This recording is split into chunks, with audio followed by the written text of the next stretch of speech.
Here we go. A quick review, first of all, of our notes from 7.1 and 7.2, which we did last trimester. Hopefully you've downloaded these somewhere or printed them out so that you can take them along with me. First of all, our notes for 7.1. This is the popular sum of the angles in a triangle theorem. If we take all three angles and we see if I can do this. Line them up. Oop. Well, let's do that, actually.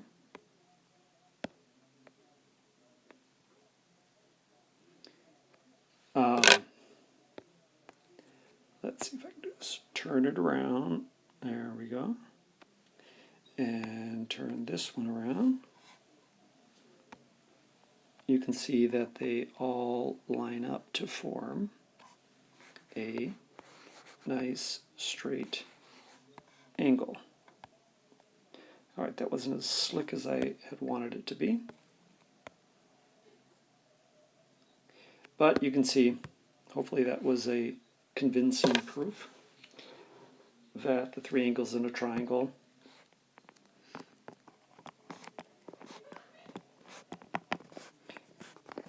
sum to 180. All right? All right, again, that's referred to the sum of the angles of the triangle. Here's a quick proof of it. If you draw a line through a point A, there is exactly one parallel line that goes through A that is parallel to BC. And you can see we have three different angles here. We'll call them 1, 2, and 3. Together, those three angles add up to 180 because we can assume a straight line. Well, if we do that, we can see that we can take, and we know that these two angles have to be alternate interior angles because they are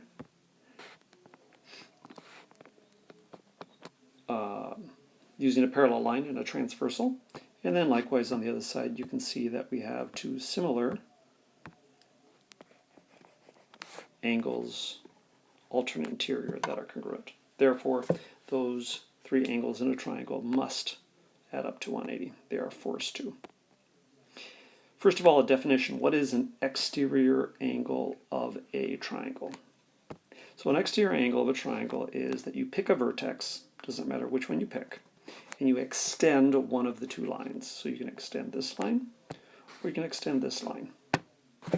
When you do that, you create an angle with the closest adjacent interior angle. And so this then is defined as an exterior angle. So I'll call it, shouldn't call it a letter, call it a number. So there's angle 1. Angle 2 is an interior angle. All right, more on that in a moment. And here's the moment. We have a theorem. Exterior angle of a triangle theorem, yes? So if you take the exterior angle of a triangle, pick one, doesn't matter which one you pick. I'm going to extend that angle there. And here is angle 4. This angle here is supplementary to angles 2 and angle 3. Which means that angle 4 plus angle 2 plus angle 3 will add up to 180. So the measure of angle 4 plus, the measure of angle 4 will be equal to the measure of angle 2 plus the measure of angle 3. All right. So if you have an exterior angle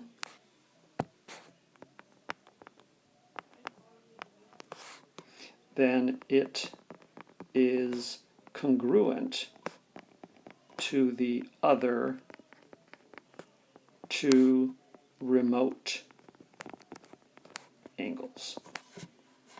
All right, so angles 2 and 3 are considered remote.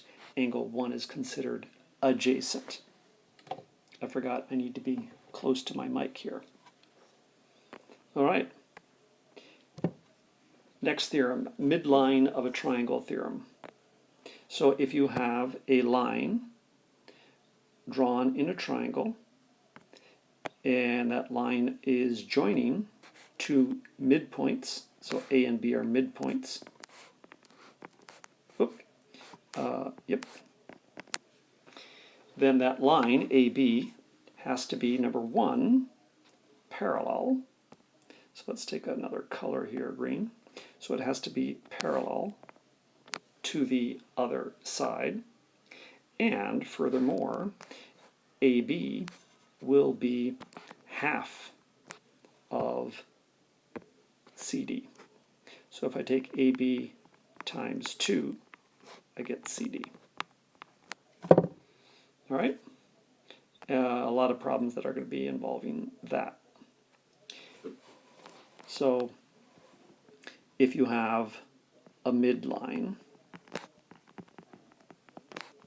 and we'll call that AB, then it is parallel to CD, and AB is 1/2 CD. All right? 7-2. First problem, no choice. We recall here that if you have two triangles and you have a pair of angles that are congruent to each other, so angle A is congruent to angle F, and angle B is congruent to angle D, then the third angle is forced. Yeah. So use a different color here. This angle here, angle C, is forced to be congruent to angle E. All right, so that theorem says if you have two angles each congruent to two angles, then the third angles are congruent.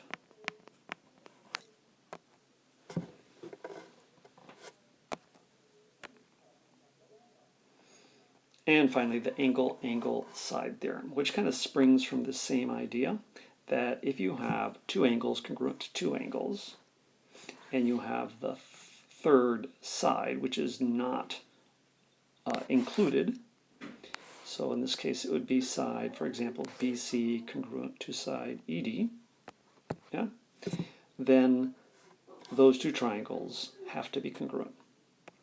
So remember we had all those acronyms from last trimester, and I told you that this one was coming, and now it has arrived. All right. So again, the theorem says if two angles are congruent to two angles, and the third, I should say not the third, but the not included side is congruent to the other, then the triangles are congruent. All right, well that's it for the rules. I'm going to go through a couple of proofs, and a proof and a problem.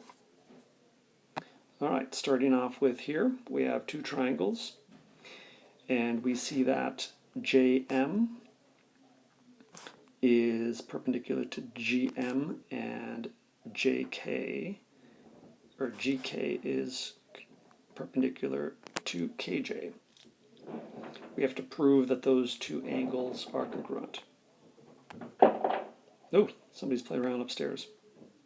Noises in the background. All right, so here we go. Number one, we are given these statements. This is going to be a nice short proof. and GK is congruent to KJ. And those are given. Line 2. Then we know that angle M is congruent to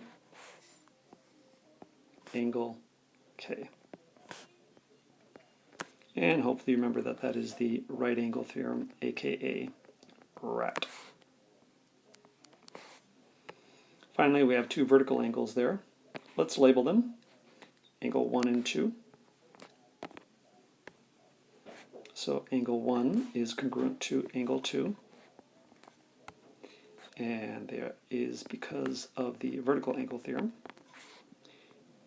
And so now we can say, we have arrived.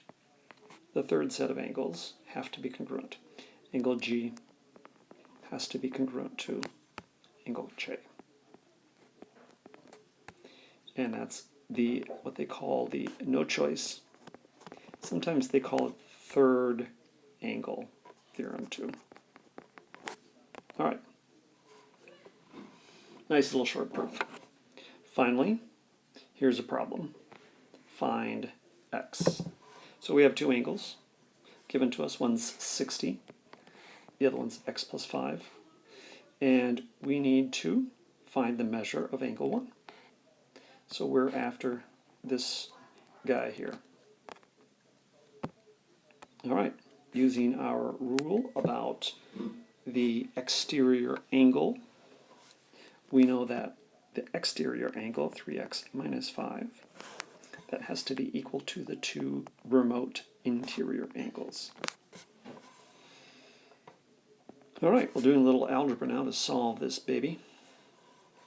We get, subtract the x, so that becomes 2x, subtract the 5, subtract the 60, so I think this, add the 5 and the 60, so this becomes 70 on this side, so x is 35.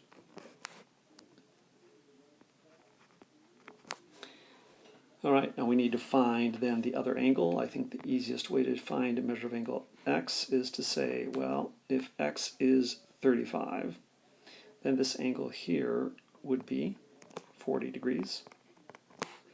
And therefore angle 1, having to add up to 180, would be 80 degrees. We can also see that this should be 100 degrees if we have done our work right, and sure enough, 3 times 35 minus 5 is 100. All right, okay.